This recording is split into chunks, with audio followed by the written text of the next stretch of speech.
চোখের সামনে খুন হয়ে গেছেন প্রিয়জন, অশান্তির আগুনে কারো ঘর জ্বলেছে, কেউ হারিয়েছেন রুজি রুটি, প্রাণ ভয়ে গ্রামকে গ্রাম ফাঁকা হয়ে গেছে। কোনো রকমে প্রাণ মানটুকু বাঁচিয়ে এক কাপড়ে পরিবারের হাত ধরে ঘর ছাড়তে হয়েছে কাউকে।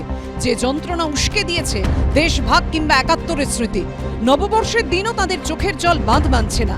বছরের প্রথম দিনে এই মানুষগুলোর অসহায়তার জন্য দায়ী কারা? ফাস্ট ফুড তো ফাস্ট লাইফের একটা পার্ট, সো প্রবলেম তো হবে, বাট আমার সলিউশন তারা। ৫ দশক ধরে গ্যাস অম্বল ও পেটের সমস্যার একমাত্র সমাধান গ্যাস নল। স্তম্ভিত যা হয়েছে সেটা খুবই দুর্ভাগ্যজনক এবং সেটা অত্যন্ত নিন্দনীয়। এটা নিশ্চয়ই প্রশাসনিক বা পুলিশের ফেলিওর, এটা বলতেই হবে। ২ বছরে যাতে আর এরকম কোনো ঘটনা না ঘটে তার শপথ নেন।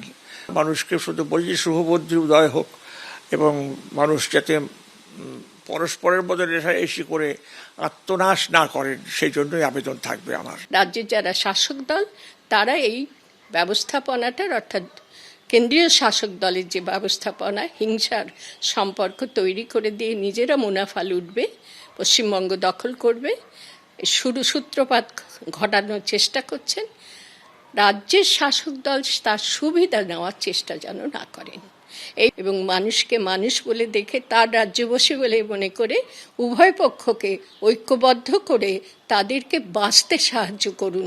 এক পক্ষকে বিপন্ন করে ভোট লাভের সুবিধা যেন পেতে না চান। শুধু সাধারণ মানুষ নয়, বিক্ষোভকারীদের হাত থেকে রেহাই পায়নি পুলিশও।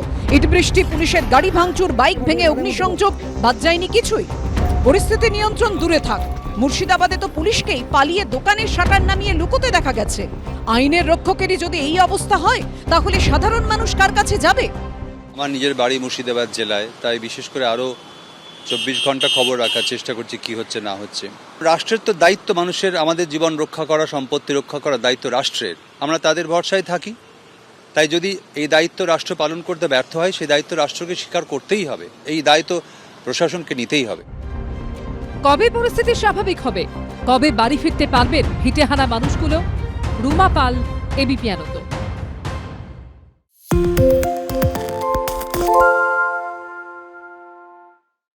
সত্য অন্তহীন, সত্যের খোঁজও তাই, সত্য সন্ধানে তাই আমরা অক্লান্ত, অকুতভয়। এবিপি আনন্দ নতুন ভাবনার প্রতীক, যা মনে মুক্ত, তথ্যে যুক্ত এবং যাবতীয় সীমানার বাঁধন থেকে মুক্ত। সীমা না শব্দটির মধ্যে লুকিয়ে আছে মানা শব্দটি, যেন চোখ রাঙানি এক অদৃশ্য বেড়াজাল, যা আটকে রাখে আমাদের এক ছোট্ট গণ্ডির মধ্যে। একমাত্র সঠিক খবরই গড়ে তুলবে এক মুক্ত সমাজ।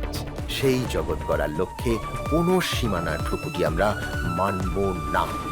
এবিপি আনন্দ এগিয়ে থাকে, এগিয়ে রাখে।